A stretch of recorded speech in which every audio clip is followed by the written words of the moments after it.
What's going on, guys? Just got through watching a couple of more episodes of season 1 Daredevil, and we're here to discuss it. It's the final 2 episodes before the finale of season 1, and we're going to talk about it right now.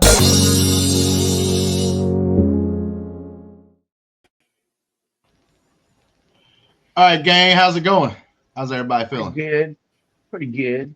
Good. I was like, give me a second, and then you I had to burp so badly, got stuck. I'm glad you pulled me up after after it happened. Well, you know what? I mean, nobody would have had to know about it if you wouldn't have said nothing. Listen, I burp. It happens. Now it's on to interwebs for I don't care. your entire life. All right. You can hear it. I just told you. All right, guys, how did y'all feel about these last 2 episodes that we watched, episode 11 and 12 of the first season of Daredevil? I like them a lot. I think they're really interesting. I think a lot of really interesting stuff happens. We have that moment at the end of episode 11 where Karen kills Wesley, which when I first watched this show, I did not see coming. Mm-hmm. And then, the end of episode 12 where Fisk is sitting in Ben's house and kills him, like that broke my heart. So, good episodes. Well, guys, I mean, I guess that's all we need to discuss about this. No, it's not. World record recording right here. 1.5 minutes, baby. We're out of here. No. Peace, everybody. No, Justin. Okay. But with that being said, obviously, Adelia enjoyed on Brandi. What about yourself? They're all right. Yeah, I didn't like Ben dying. Wesley, yeah, shoot that fucker. But Ben, no. Listen, sometimes you got to learn that just because something happens you don't necessarily love. Listen, that still can be a good thing. Make me watch Game of Thrones, and this is what. Listen, man, that still can be a good thing. That can be a good thing, though. Overall, like as you watch and everything else, it plays with your emotions a little bit and stuff. That doesn't have to be bad. Like my emotions being played with, Justin. God, you can't even watch movies. Can't even watch movies then. Okay. Golly. All right, Matt. That's a lot of them, though. To me, honestly, these were the 2 weakest episodes we've seen so far.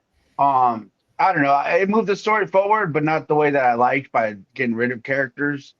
But whatever. I don't know. I was just whatever on these 2. No, I mean, I would say that like I was fine with like the bigger moments and stuff, and I actually enjoyed episode 11 more than 12. We'll get into it when we get to like episode 12, but it's like I was telling these guys, there was a couple of things I thought.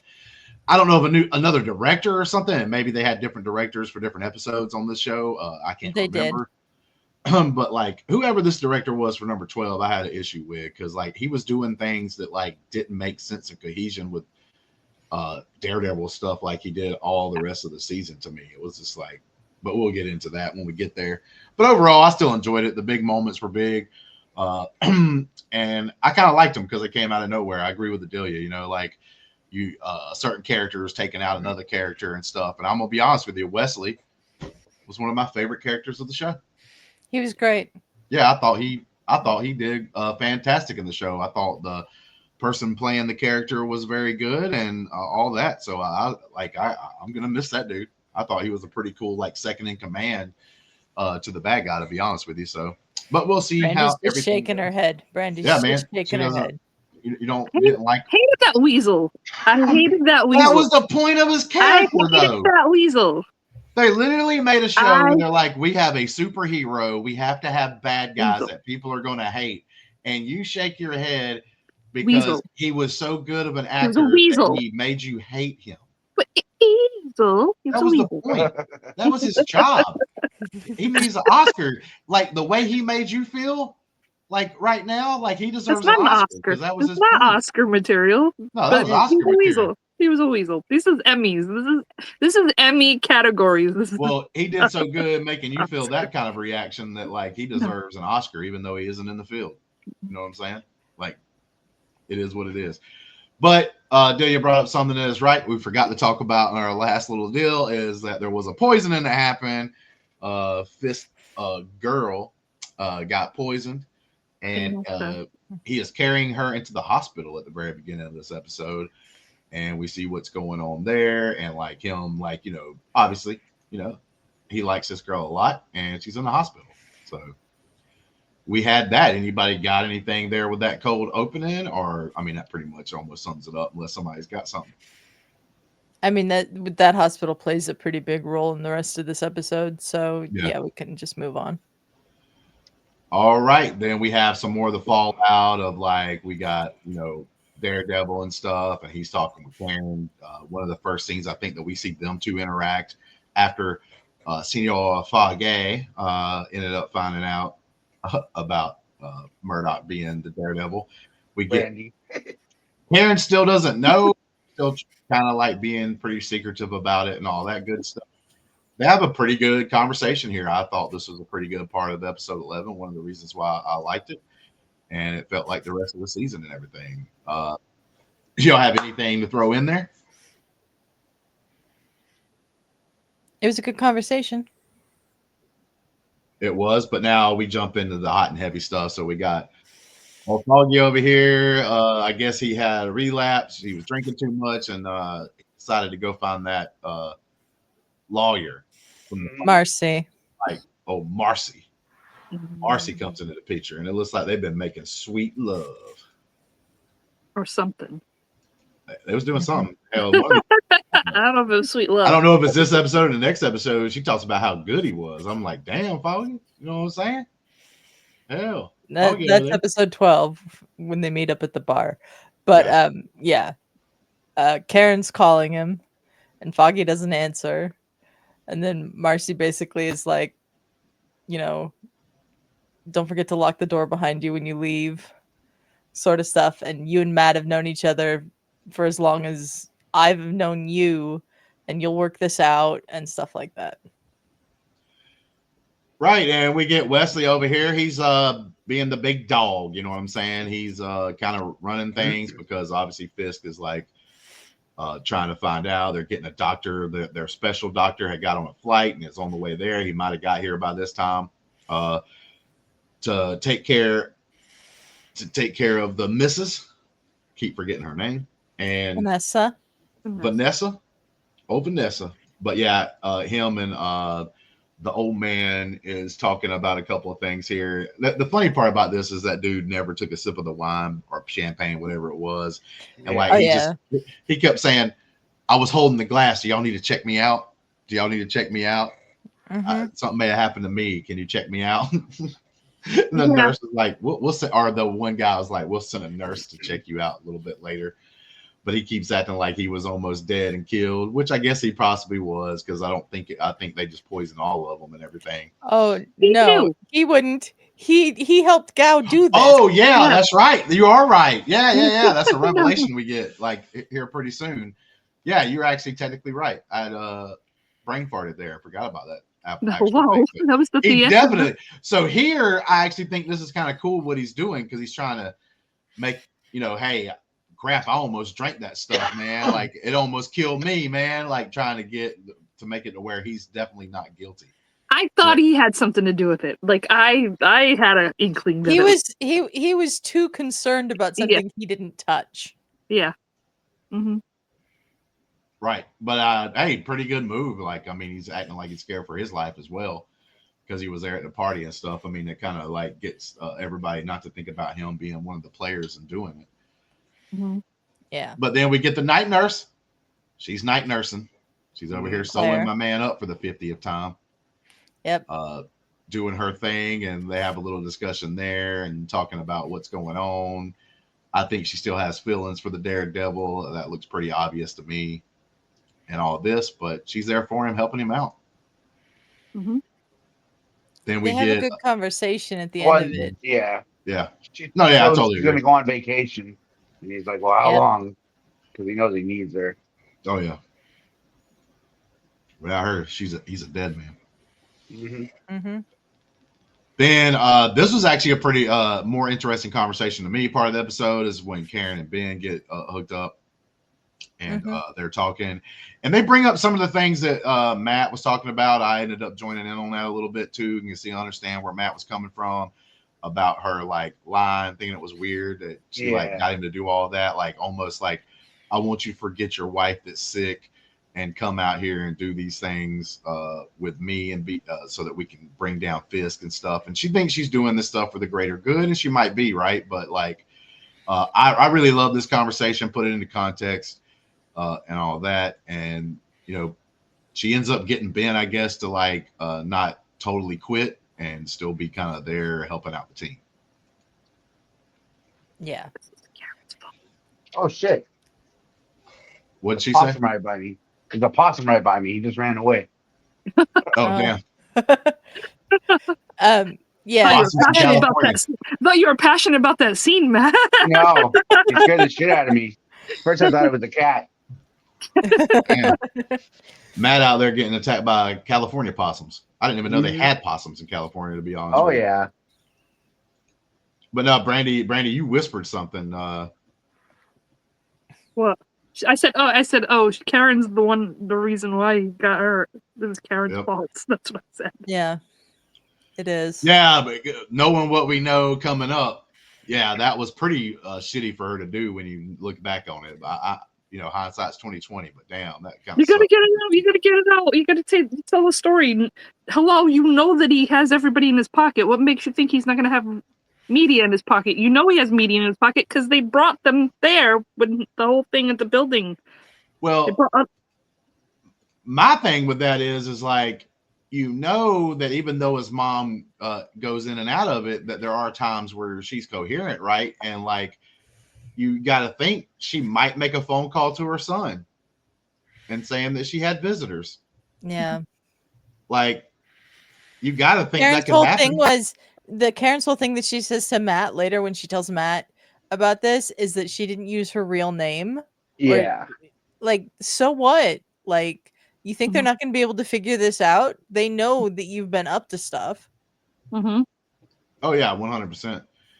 But then we get to Wesley, you know, the Academy Award winner, or should be Wesley over here, talking to Fisk. I thought this was pretty cool too. It was cool interaction between Boss and Second Command, and like we have where Fisk even has a hard time saying it, but like tells him that he cares about him, basically, right? Like he appreciates and what he's doing and stuff and all that. And Wesley, they're Boss and Second in Command, but Wesley's been like Fisk's only friend before Vanessa came into the picture. Right. No, you're right. And then we go with Daredevil and the Priest again, which is also something that I like about the show. Because like I said, it doesn't have to be action all the time. If it was, it would eventually get boring. You know what I'm saying? Doesn't all have to be, you know, fast paced. And I really think this Priest does a really good job as part of the show. The actor does a good job. And just an interesting little thing that they have, you know, talking about it. And it's just like, you know, he's called Daredevil, and it kind of plays into that name Devil because, you know, he's talking, Murdoch's talking about, you know, having the devil inside, like what causes that and everything else. And the Priest is kind of there to help him along. You know, we all have like a little bit of darkness in us and stuff like that, and things that may cross the line that turns us to certain things. So, man, really like their interactions between each other. Think they're really good for the show. Yeah, I agree. I really enjoy having these moments that not only reflect on Matt's faith, but also the turmoil he's having about what he's doing and how he knows it's the right thing to do, but it's also like, why does it have to be him? And the father there to take him through all of that is, I think, a really cool way of exploring all of that in this season. No, yeah, and I love how they do it because like it's a religious person and a religious kind of feel to it, but it's not like overdone, and it's not like a slap to the face or anything like that, right? Yeah, it's not really beating you over the head with Catholicism. This is like this is the great thing that I like about when shows do these things. You can have things like that in here, but I would even be turned off, even though I may more align to almost on some of the Christian values myself, right? But like, I don't want to watch a show or something like that that's something that's, like you said, too preachy or something like that. There's ways to do these things and have these kind of things in shows without going overboard with it and trying to like produce like a message or something like that. And I think they did a really super good job with this. He's not telling him to go kneel at the altar and say. Yeah, he's not trying to Hail Mary. baptize him every episode or anything like that, right? Or he's Don't not say trying to some tell the Hail Marys audience. and Like, there's no break out the point that I feel rosary like, beads. right? There's no point that I feel like this priest is judgmental, right? And almost like he's telling the audience, like, you should be doing these things. I don't get that feeling when I'm watching it, so I think it's done really well. Then we jump into Murdoch going after this guy's. He's actually kind of been funny. He's almost like a comedy relief, but he's going after the guy we saw in like one of the very first episodes, like tapping the women. Yeah, and then like this was funny to me because like he's trying to get away, obviously, and then he gets knocked down and the gun falls out of his hand. He crawls for it, and Daredevil stops him from getting it, and like he's just like, damn, man, okay, you got me. And I'm thinking, man, this guy may seem dumb in some cases, but that's really smart. Like, Daredevil might not go overboard with you if you're just like, okay, dude, you got me. What you need to know? Like, what's up? You know, like, what do I need and everything else. And this is where Daredevil finds a way because somebody told him to get a better suit. I think it was actually Ben that said that, brought that up. And it was Claire as well. Oh. Mm-hmm. Yeah, I think, yeah, probably more than one person, but I think Ben told him, like, you need to get a better suit. But anyway, he's trying to get some armor, body armor, so he can withstand some of this punishment better. And this is how he finds out where he possibly can find someone that could do that for him. Mm-hmm. Finds out the name of Melvin Potter, who is the guy that makes all of Fisk's suits that have the body armor sewn into them. And then he goes to his shop, and we get a fight. Yeah, and around this point, we get another scene with Fisk and Wesley, and this is, I think, where the mother tries to call and talk to Fisk and has to talk to Wesley instead. And he finds out, like, I think it comes back to him in another scene where he technically finds out truly what's going on, but this is where he finds out that it's the mom calling. And as soon as I saw that, I was like, oh, shit, like, did they not think about that? Because it's like you said, they're involved in a way that Fisk knows them but doesn't know all about them. So when he gets descriptions, he's going to realize, oh, he doesn't have to have names. You know what I'm saying? None of them do, because they kind of know who it's going to be when there's a description. Like a pretty blonde girl. Oh, well, that's probably that girl that had that information and shit, and we tried to take out already. Yeah. But the thing about that guy, going back, because you just glossed over it, that was a very important scene with that guy, with the one that makes the suits. So he's working for Fisk, and he thinks he's going to be in trouble because nobody's supposed to be in that shop, and he doesn't seem all there. He's like like autistic in a way. And then no, yeah, I agree, because I was going to say it's kind of like on the other side, you have the blind people doing the drugs. And it's almost like they're taking advantage of, like, you know, these people, you know, that have disabilities. Like, right, exactly. So that they that maybe smart. not. So the blind people obviously can't see to tell anybody anything about what's around them because they can't see. And then you have that guy that most people would probably think is too dumb to make a suit like he's making. Right. But although he can. But he's saying that Fisk will hurt his family if anybody knows, and he's like getting really worried. And then Daredevil kind of eases his mind and like, I can help you. Like, yeah, so and I think he wants him to make him a suit too, and he'll help him not get Fisk won't hurt his family. Right, and I think he's worried about, like, and I didn't make it out at the time, but he's worried about some, like, lady or something that he knows, somebody that he cares for. Betsy. Yeah. Okay, so yeah, he's worried about her and her possibly getting killed because he helps Daredevil out or something like that. But Daredevil promises him that if he makes him this suit, that he will make sure Fisk can't hurt him again, or Betsy. Well, guess what? He's wrong, because spoilers, Fisk is still in the picture even today.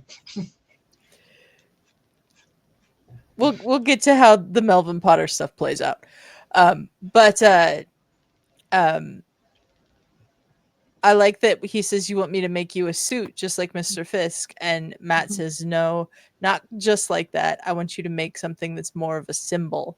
And that's how he gets the devil costume, because everyone to this point is not calling him Daredevil. They're calling him the devil of Hell's Kitchen. Right. And the masked man. And the mask. Well, that's what Fisk and them are calling him. Right. But like the newspapers and all the media and everything are calling him the devil of Hell's Kitchen. Yep. And then Wesley finds out the information and he's like, yo, dog, give me your gun. Yep. Give me your keys. I'm about to go handle some business. You know what I'm saying? And Doesn't tell Francis where he's going. Doesn't tell anybody where he's going. Yeah. Just that he'll be back soon. Yep. And I feel sorry for the guy that gave him the gun and the keys because he gets his ass beat almost to death. Yeah. Later on, and it's like, bro, he just did what he was told. Like, if he wouldn't have did what he was told, and like say there was a different outcome, he would have got his ass beat for that. What's he supposed to do? Like, but no, I do like the fact whenever he's giving him the gun, he's like, "Can you just do it discreetly?" Yep. And then he kind of like hands it to him almost in the same way, and he just grabs it and throws it in his pockets. Like, damn it, dumbass. But like you guys said, we had the fight in the little soup making complex over here. It's a pretty cool little thing because they use some tools. And hey, that guy that seems dumb, he can fight. He can handle himself a little bit. He puts up a pretty good fight against Daredevil and all that. And we get Karen coming in, talking to Foggy, and he's drinking. Everybody's drinking this episode, it seems. And she's trying to talk to him about things, and they have a discussion, which ends up changing Foggy's mind on the situation. He's a little less mad. He's been able to think about it, like the next day he's been able to sleep on it kind of situation. We find out either at the end of this episode or in the next episode. And then we have Karen walking by herself, which is not a good thing because Wesley's about to get that ass. And he does. He does. He kidnaps her. She's trying to get into her house. And then she wakes up in that room with him, which is the basement of somewhere or something.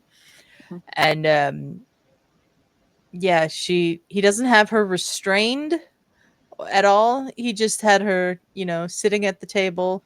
She tries to stand up. He sort of helps her back into the chair and says, well, you're, still coming to, basically, we're going to have a chat. And then he eventually puts the gun on the table and says that he points it at her at first, but then he puts it on the table, and they keep talking about the fact that he knows that Karen went to visit Fisk's mom, and he knows that Fisk is not going to like that when he finds out. And that's when Karen goes, so you haven't told him yet, which is a massive piece of information that I think keeps Karen alive by the end of episode 12, because Fisk doesn't know to go looking for Karen. He just knows to go looking for Urich because he heard about the tip off from his contact in the paper where Urich had been talking about this earlier that day. So there's some really important stuff that's just said like that in that conversation. And then it cuts back to like the hospital a few times, and Fisk comes out of Vanessa's room and is like, where's Wesley? And Francis tells him he left for a little while. So Fisk gets out his phone, and after Wesley had said he's not told Karen that he's not that he's not stupid enough to leave a loaded gun on the table, his phone starts ringing, and it distracts him long enough for Karen to grab the gun.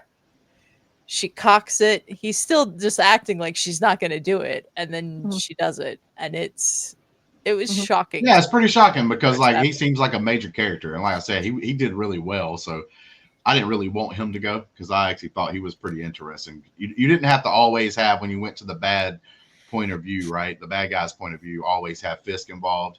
You could have him involved, and he was he did pretty well. So I kind of enjoyed him being there.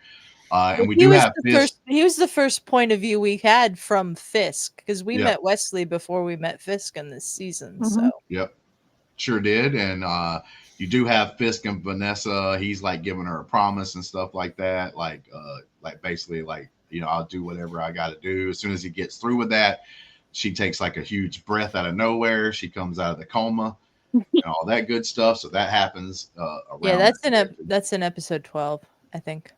Yep, it is. Yeah, maybe she doesn't wake up, but I know there's a scene where them in the hospital and he's like giving her some kind of promise and stuff, or at least he's talking to her, talking about how people's going to suffer. And then we have what you're talking about, and Wesley getting shot. And then as soon as he gets shot, the phone starts ringing. Well, no. Or the phone actually started ringing. Gabriel, yeah. He just doesn't answer it. It's ringing the whole time. And then like after that, obviously, home dude tries to call even again afterwards, and like, obviously he didn't pick it up. And that's when Karen gets the gun and gets the hell out of there. Mm-hmm. And then she goes and throws the gun in the river. Which was the start of episode 12. Yep.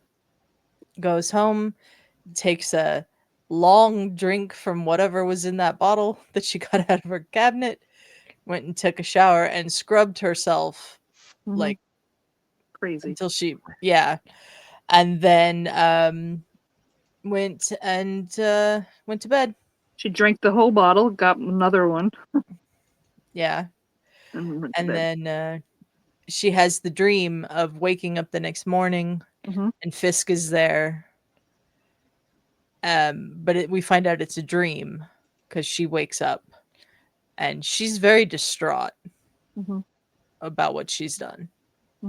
Right. And we do have her. She's like, don't feel safe at home. So she goes to the office. And then little as she know, Foggy's there, and they have a pretty cool interaction and stuff where Foggy's like sober now and he's like trying to be cool again. Now it doesn't look like he's totally going to leave the firm, possibly, that him and Murdoch have, that he may be having a little second thoughts, or at least enough thoughts that he's going to try to help take down Fisk. Yeah.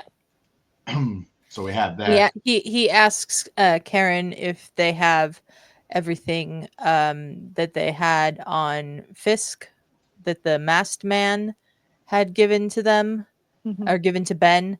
And Karen says, yeah, and she gets it out for him and gives it to him. And then as Foggy's leaving, Matt's on the other side of the door. So there's a very awkward moment between the two of them. And then Foggy leaves and Matt comes in.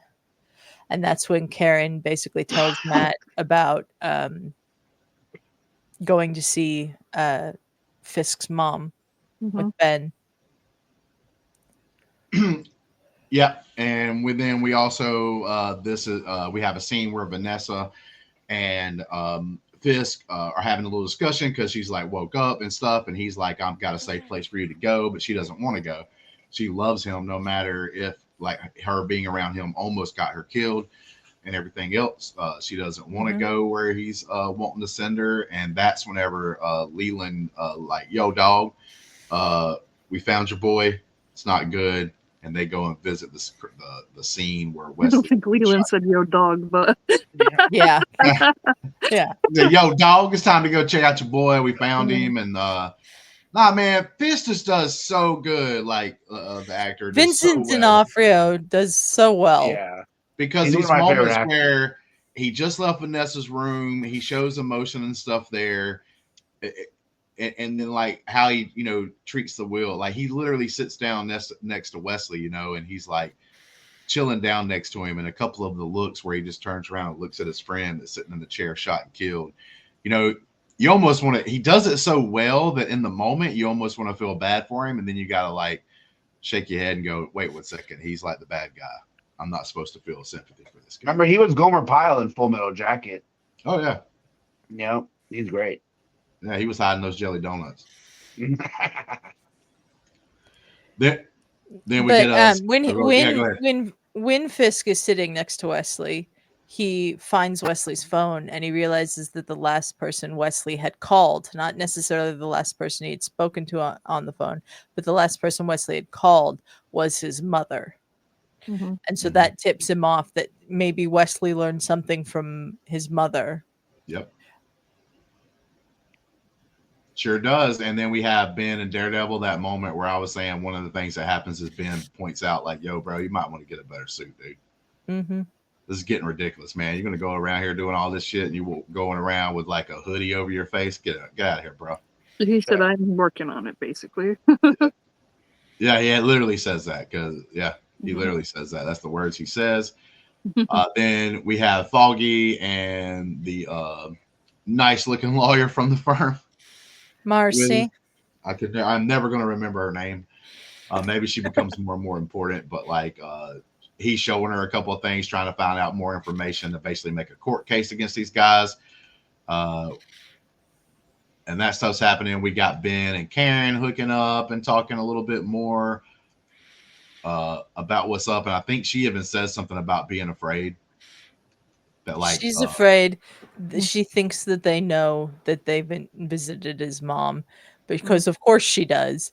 But she can't tell Ben that she knows for a fact, because she'd have to tell him what she did to Wesley. So she just tells him she has a feeling.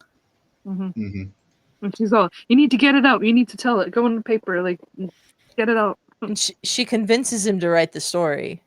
To go to the, and he's like, I have people, you know. And he goes to his work where he was at and tries to get his friend or whatever, his boss, to run it. And the boss is in Fisk's pocket, basically. I'm not sure that the boss was the one in Fisk's pocket, or if one of the people that was listening to them have that conversation about what Ben had written was in Fisk's pocket. But somebody that heard that conversation tipped off Fisk.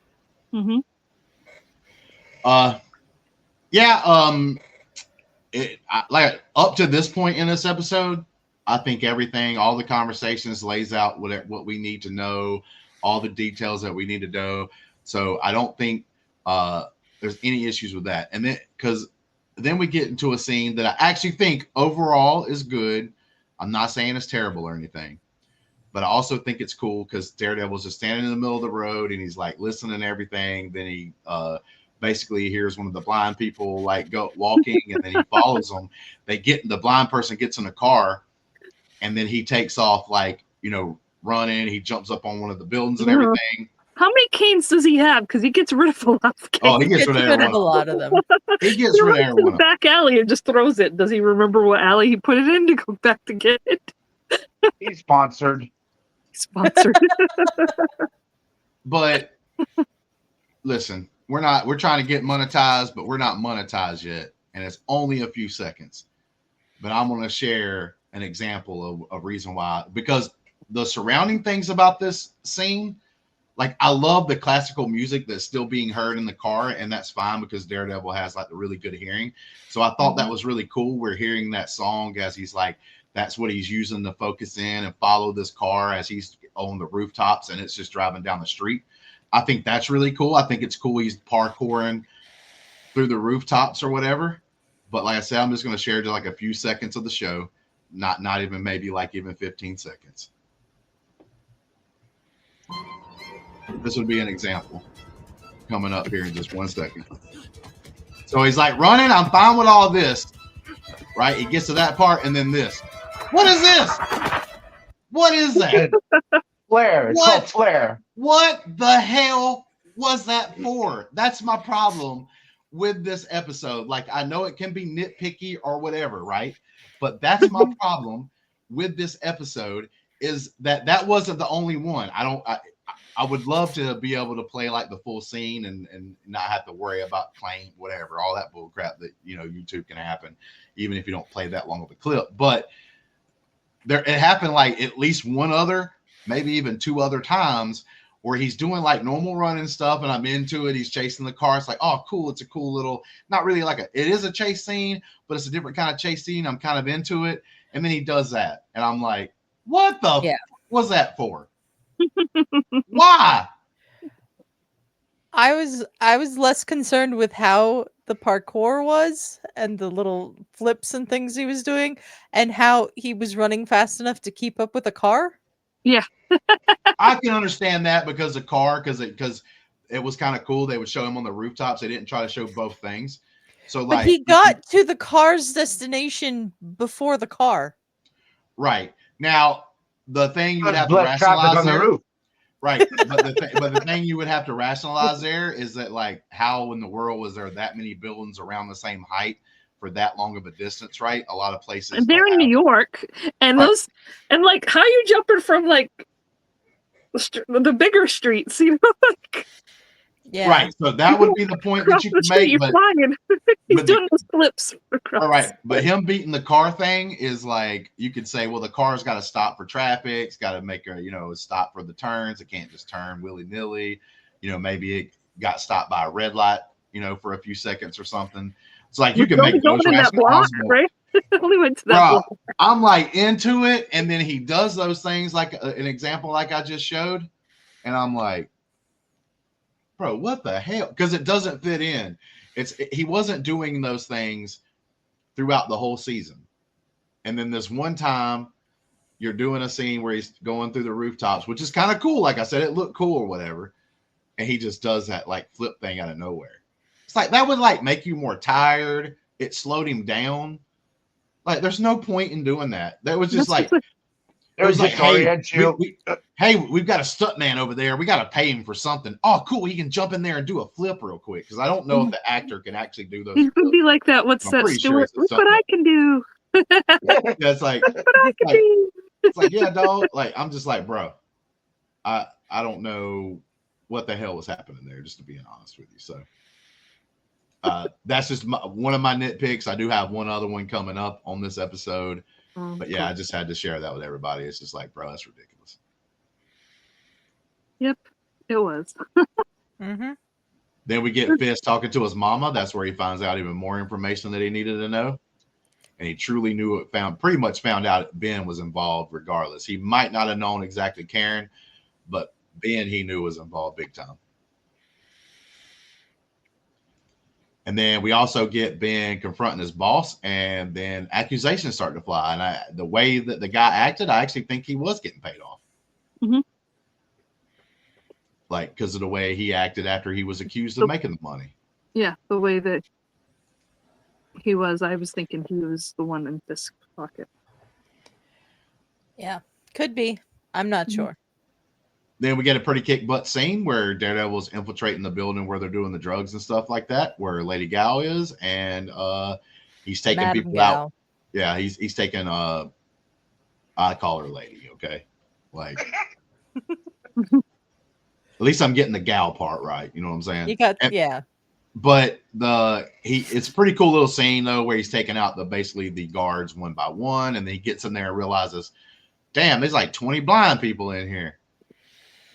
And he's just kind of standing in there mesmerized for a second, and he kind of gets caught because this is where Madam Gal sees him and then yells. Mm-hmm. Yeah. And he basically starts getting grabbed by like 20 blind people and stuff. It's almost like he's getting dragged down by a zombie. Yeah, they weren't hitting him. They were just like, attack him. Yeah, and then like, it did remind me of a zombie horde attacking somebody in a zombie movie, basically, like is what it looked like. And then we find out Leland's getting sent off basically to the place that Vanessa was going to get sent off, but like Vanessa doesn't want to. But Leland, for one, he's wanting to get out of there for multiple reasons, because we find out he's part of the reason why the drugs were poured into the wine and stuff at the occasion they were at, and so he's wanting to get out of there for multiple reasons. So he's like, hell yeah, I'll go, because he's a wuss. But they wanted to take out Vanessa because Vanessa's a distraction for Fisk. Mm-hmm. Right. So it wasn't like, I agree with you there. Basically, they're like, oh shit, like we got to take her out so that we can. I think they were losing control over Fisk. Mm-hmm.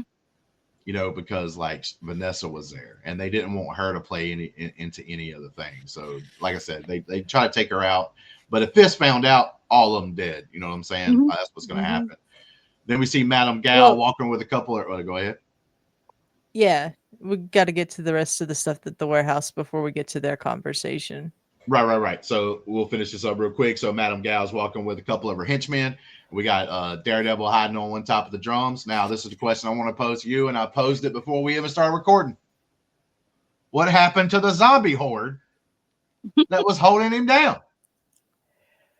Now, you can say, oh, while we went and talked to Fisk and stuff and saw them, he beat up the blind people and just knocked them out, right? Didn't kill them or anything. Maybe didn't hurt them too bad, but maybe he knocked a few of them out and got away. Like, you can try to rationalize that. But it was like very weird to go from him getting pulled down by like 20 blind people to hiding on top of a box to take out Madame Gal in this situation. And Madame Gal was looking down at him, and like at the moment they were dragging him down, I mean, maybe she thought, oh, the blind people's got this, I'm out, you know. So maybe she just assumed that, was trying to get out of there. But we do, not only does that happen, he takes out her 2 guards, and Madame Gal says, you know what, I'm through fooling around. And fire starts. What she does is she's standing there, she's with the cane, looking all weak and everything else. Daredevil's obviously not, I ain't got to worry about this old woman. And then she hits him. She hits him with the ninja death punch, right? Bam, he flies across the room. I've done it multiple times. This shit right here happens for me. Like everything else. Did you not see that? Listen, pretend like a person's head is like right above me, like right here around this camera area. Wow, did you not see that? Oh my god. That's my god. Decapitation. You I literally could cut a man's head off with one swipe. That's moving so fast. Wow. Oh, I got whiplash. Right. It's like no hand. Look, there's no hand. Rising them up. Right now, there's no hand. Justin. Listen. Stop saying stuff that can get us kicked off YouTube. Oh, wait, the decapitation part? Obviously, yes. A video game. We'll say that. We'll add that. But I'm just saying, I'm trying to like demonstrate there's no hands in the camera right now. Bam! Look, you can't even see it show up. It's just there. You know how fast that's moving? I had to go change my pants, man. Listen, man, I am. Jesus Christ. How are we here, Brandi? How are we here? Listen, at least I wasn't here for the last one that you were here for. Listen, listen, guys. I don't look it, obviously. You know, I'm getting older and stuff like that. But when I really need to, I am so fast that I can go asleep before the room gets dark when I flip the light switch. You know what I'm saying? That's how fast. Yeah, he can definitely fall asleep fast. That's for sure. Quicker than a hiccup. I'm telling you. Some things you don't want to be quick at, though, Justin. What are you talking about? Go ahead, Brandi. Can you expound upon that? Can you expound upon that piece of information? No. But with that being said, Madame Gal hits him with a death punch. He's even feeling the effects afterwards because she's getting the hell out of there. He coughs up a little blood after that hit. I think he even like jumps down off like some stuff after he helps the blind people get out. He jumps down from one of the gratings, you know, when they're outside the building. And he even has to there's stop a fire. Did you say there was a fire? Because I didn't think. Yeah, there was the fire. That's why the fire's important because the fire dismantles the heroin operation. Yeah. But go ahead. Hey, it is what it is. You know what I'm saying? But he comes down off the building, and he even has to take an extra breath from that punch. And then, hey, the cop we've seen a couple of times during this season comes up behind him. Isn't it his friend? Sergeant Mahoney. Wait, friend. I want to know, why is the cop randomly by himself in the alley? Yeah. Listen, you know what? Another good point. And this is what I said in one of our other times when I was talking about it's okay to have, you know, a thing here and a thing there because the rest of the show's so good, it doesn't matter. Most of the time, maybe you don't even notice them when there's a mess up because there's so few. But no, that adds on to the things in this particular episode. And he wasn't in a car. There was no car. It was just one cop in an alley randomly when the cops were still coming. Like, what? No. Right. Yeah, right. Like how did he know about the fire before the fire even started kind of situation? I get what you're saying. I agree. But that's why I'm saying this is probably the worst. And it kind of sucks that it happens to be the episode before the finale because this was to me the worst, even though there's a couple of cool things and there's even a shock moment in it, which kind of like redeems it a little bit. This is like the worst episode of the entire season to me. I think that it's a good episode content-wise. I think it's a bad episode editing and at times writing-wise. Yeah, no, I totally agree with that. Isn't he like the desk sergeant? Wasn't that his friend, the desk sergeant? It is. It's Sergeant Mahoney, Brett Mahoney, who is their friend. and he was at the desk that time Matt was in there, but he does go out on patrol, and I don't know why he was there, but he was randomly by himself in his police uniform. Yeah.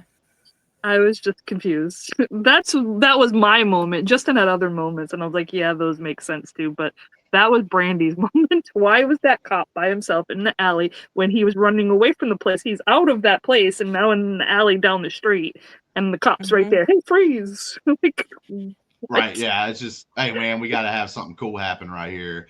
But basically, Daredevil says, I'm not the bad guy. So now we do have at least one cop that we can assume is a good cop that now is. Well, he knows he's a good cop. So that's why he tells him, and like, you have bad cops in there. I didn't shoot that person. I didn't do this and that. I didn't hurt these people. You have dirty cops in your precinct. So I'd watch out, basically. Right. Yeah. We do get Madame Gal and Leland talking, and this is where we definitely find out that you may have had a hunch.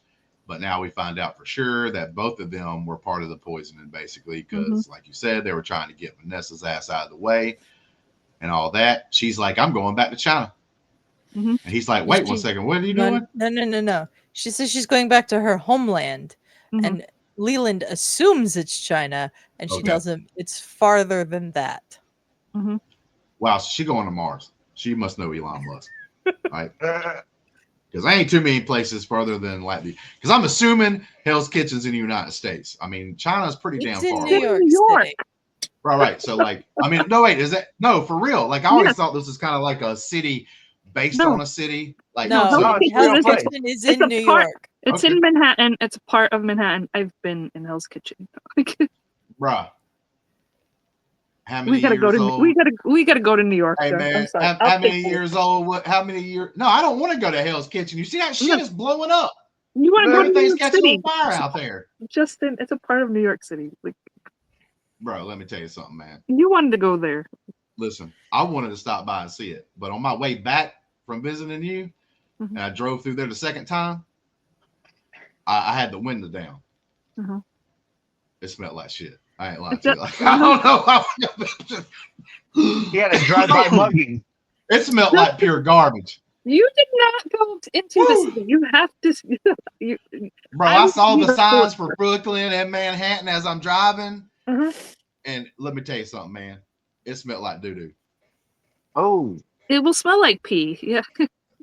Well, I said doo-doo, but I guess it smells like both mixed together. It's pretty crazy over there. Oh, you have not had the full experience.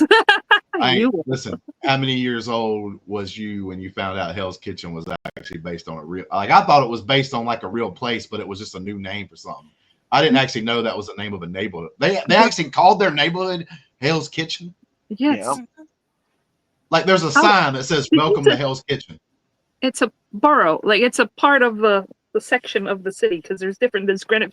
There's the village. But why would you want to name your borough Hell's Kitchen? I don't know why it's named Hell's Kitchen, Justin. It's not a borough. It's a part of it's a neighborhood area. I mean, is it like a slang term technically for like a different part? Like, I mean, like, I'm just wondering, is it like just a slang term for that? Like you got the north end and the south end. Yeah. Y'all heard that Boston come out? Y'all heard that Boston come out? This shit, boys. You got Boston Brandi come out there in that part right there. But we do get Ben. He gets like a little moment with his wife. And you know what? Foreshadowing means something, and I should have known and picked up on something bad's going to happen here pretty soon because he has a really cool and beautiful moment with his wife, and it's like, man, things can't be going this good. And then him and Vanessa have like a little phone call conversation, all that good stuff. So we basically like walking Ben right out the door. He's a dead man walking, and him and Karen, not him and Vanessa. Yeah, him and Karen. Him and Karen. He got the name, but the wrong girl. Ben, I assume he goes home because he's got like some things and pictures, you know, of his family and stuff around him. So but he goes into his office at his home and he turns on the computer and starts working. And little did he know, Mr. Fisk is sitting in the same room with him. And I'm going to tell you, another part that almost redeems this episode from like the editing and things we talked about earlier was this scene, because I actually thought this was a really powerful scene, a really intelligent written scene, and I actually thought it was done very well by both actors in this scene. I really like this scene right here. Now, like Brandi was saying earlier, I don't like Ben dying. Well, nobody likes Ben dying, but it is a well done scene. It's got the shock value and everything else that you need, leave you on a cliffhanger going into the final episode of the season. But yeah, did y'all have? That's pretty much my thoughts on that scene. What did y'all think about it? Like, he didn't give Karen up. He said he was basically by himself. Yeah. So Fist doesn't know Karen was there. Yep. That's important, I think. Mm-hmm. Very important. And keep Karen alive. Mm-hmm. But it's her fault. It is her fault. Because she kept pushing at it and pushing and everything. She brought Ben. She didn't know. She's like, "Oh, I got this place where you can go see for your wife to go stay at this facility," and she brought him there. And let's talk to one of the people. Oh, it happens to be Fisk's mom. And like, he's like, "You could have just told me things instead of tricking me, basically, to come here." And so he gave his name, and she didn't give her name. So she was the one that brought him there, that found the mother, wanted him to push to get the story out there, and him saying something to other people got him killed because Fisk knew it was him that went there. Yeah. Now, I do want to play a little game with you guys. But he doesn't know that he does. But he also said, "Did you kill Wesley?" And so he knows that it wasn't him that did it. I do want to play a little game with you guys here. Mm-hmm. It does involve something in this scene. I'm gonna share my screen again, but I'm not gonna play anything. It's just gonna be a still picture here. I know y'all know what he's doing in this situation, but if you didn't know he was choking Ben to death, by looking at this facial expression, what would be your guess of what this guy was doing? Cooping.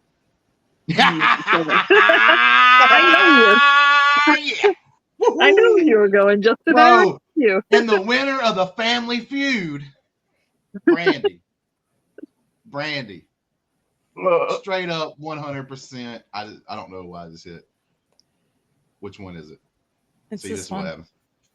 See, we do everything in one take here, guys. So sometimes there might be some little things. You guess what, Adelia? I forgot again.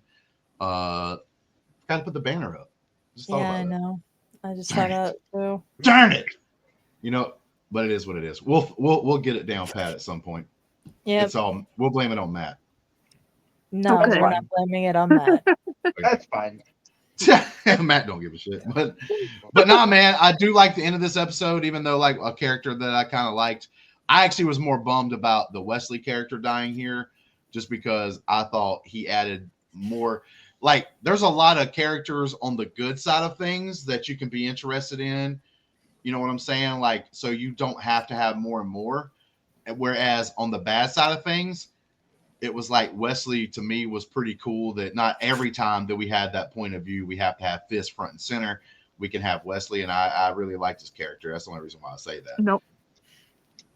Well, you're just wrong, Brandi. You're wrong. Ben was more important than Wesley, okay? All right. Well, you know, the Three Musketeers are going to start calling this post credits. Justin forgets I can just bring you back on. Yeah, that's right. He's got powers. I just want to say that I think Ben is a very interesting character, and I'm going to miss him. And there's apparently, I don't know if it's supposed to be his daughter or his niece or someone as a character in the new Born Again series. So I'm looking forward to sort of like revisiting that history with Karen, maybe, if it comes up. Nice. As long as they do it well, that could be cool. I don't like people just doing that just to do it, right? But like, if they have a cool reason and a cool story around that character, I'm for it. Mm-hmm. She gonna be in the field too? The same field? I think she's a reporter as well, but I'm not sure. Oh, coincidence. Well, cool. She may be doing it in honor of her uncle who died. Well, maybe. I'm just saying. They can do it good. Like if you write her character in a good way, and there's a good reason for her to be there and stuff, and she's got a cool story to go with. As long as they don't kill her. No, she's probably getting off. BB Urich is a young journalist in Daredevil. So I'm gonna be honest with you. I think it'd be funny as hell, and I would enjoy it. She just gets off in the first episode. Justin. I don't think that's happening, Justin. Matt agrees with me. Yeah, they should have killed more kids in Skeleton Crew too. Wow. At least one of them. No, At least one of absolutely them. not. We're not rehashing this argument again. You lost that one. Man, bro, just saying. No. Somebody could have got a broken leg or something. Shit. You know what I'm saying? Damn. Bro. Anyway, that's it. We got episodes 11 or 10 and 11 there, or actually 11 and 12. I was right the first time, and then tried to correct myself and realized that I was actually correcting myself for a bad reason, like in the middle of it, and then tried to go back on it. But with that being said, hey man, I'm Alabama education. But with that being said, we have knocked those out. We've only got the final episode of season 1 to go, and then we're going to be jumping into season 2. And everything else. We having that coming up on shortly. But like we do all the time, go ahead. We'll have any final thoughts that you might have on these 2 episodes. Give us, whatever you want to score it as well. You know what? We'll start with Brandi. What? Never start with me. Yep, we're starting with Brandi. Start with Matthew. Nah, man, I'm trying to push that off on somebody else. They were all right. I didn't like that Ben died. That was my gripe. And some of that stupid, the cop being in the shut up, Justin. And the cop being in the alley randomly by himself to catch. Yeah, no. I gave it a 6.5. These episodes they're all right. I didn't like that they killed my Ben though. Damn, some punishing scores there by Brand. I think the worst score she's gave in so far this first season. Matt. Yeah, I'm going 6.5 too. Damn. Yep, that was the number I had in my head. I don't know. Just these were the 2 weakest episodes to me of the season so far. All right. Now, did the possum earlier affect your score at any level? It affected my shorts. Okay. And did you shart? Just a little. Don't answer that. Okay, that's all right. It's fine. That's okay, man. Be a man, Matt, and admit it. Sometimes things like that happen. Adelia. But I'm committed. I didn't go to the bathroom. Yeah, that's right. Nice. Hell yeah. You stayed on the show. Stupid. You're both stupid. I'm going to give episode 11 a 7.5, and I'm going to give episode 12 a 7. Yeah, like I really enjoyed episode 11. I thought that was around the 8 because I thought it was building up to the crescendo that we're going to get, the finale, all the big stuff happening. There was shock value. I thought it was written well and done pretty well. It may not have been the most exciting episode, but I thought everything was done in that episode was done well. But episode 12, like I already had 2 things. Then Brandi brought in her 3rd thing, which also makes sense. And it's one of those things I got to be consistent. Come on, guys. I don't know who directed that episode, but when he does the little flippity flop, flop, flop, you know what I'm saying? For no reason at all, like an ant was in his way, I guess, or something, because we couldn't see it. Just to do it for show, I'm just like, that takes me out. It's like, bro, you got to have a reason, like if he would have done that and a bird flew by real quick underneath him or something, like he realized a bird was about to crash into him and he does this little awkward flip over it, I'd have been like, at least there was a reason for it. Right. But there's no reason for you to just stop in the middle of your run and do. It's like I said, it was just like the director was like, bro, I'm kind of bored right now. Like, listen, that guy hasn't done shit this entire episode, the stunt double. He ain't did shit. He's just over there eating sandwiches and drinking coffee while we're all working.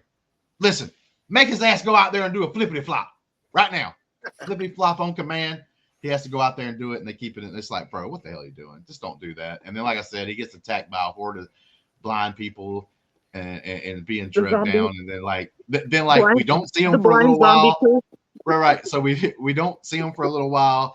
He attacks somebody, and then it shows those same people a few minutes later, like when the fire starts, and they're all just doing the same job they were doing before Daredevil got there. It's like, what the hell? They're not.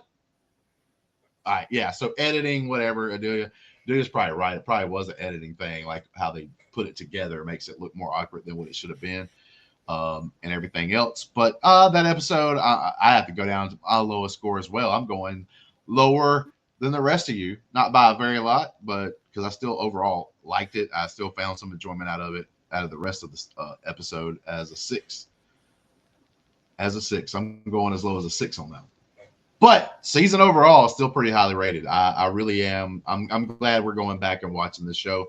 It's a good one to go back and watch. And I hope Disney's version of this keeps the same feel and stuff that I'm getting from the Netflix.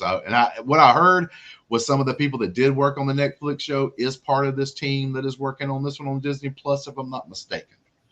I wonder where they're going to have it rated. I was wondering that earlier. Well, right now, like my Disney Plus is like, so through my cell phone package, I get like a deal where you can go ahead and sign up for like Disney Plus, ESPN Plus, and like Hulu all at the same time. And if you have that package, my Disney Plus, I don't know if y'all's guys do that or not, but mine has ESPN and Hulu on the Disney Plus thing when I pull it up. Yeah.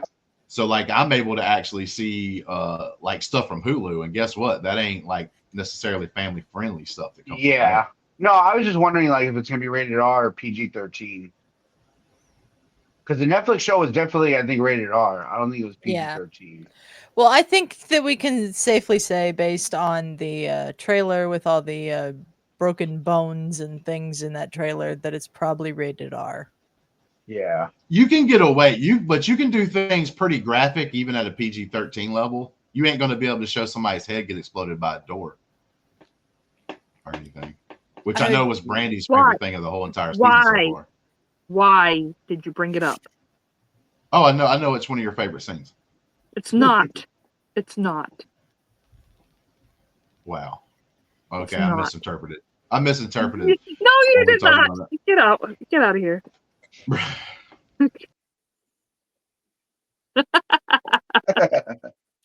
Wow, he actually listened to me for once. Power. Right, all right, let's get out of here. We're through talking about the episode. We'll be sitting over here talking about how much Shark is in Matt's shorts here in a minute. So no, we're not going to be talking about that at all. We don't want to record about that. You know what I'm saying? That's more of a private matter. That's things you can find out if you Discord. That's more of a Justin and Matt matter. Not listen. That's one of the things that you get by joining the Discord. You would be able to find out how bad was the shark. No, right? No, we'd be able to find that out in the Discord for free because it's free to get in there. No. We're not advertising the Discord with that. Okay, we're not. Bro, I've got no new idea for a show, Matt. Me and you. Shark Talk. Oh, it's like we have Shark Week. Yeah, we got Shark Week. We got Shark Week.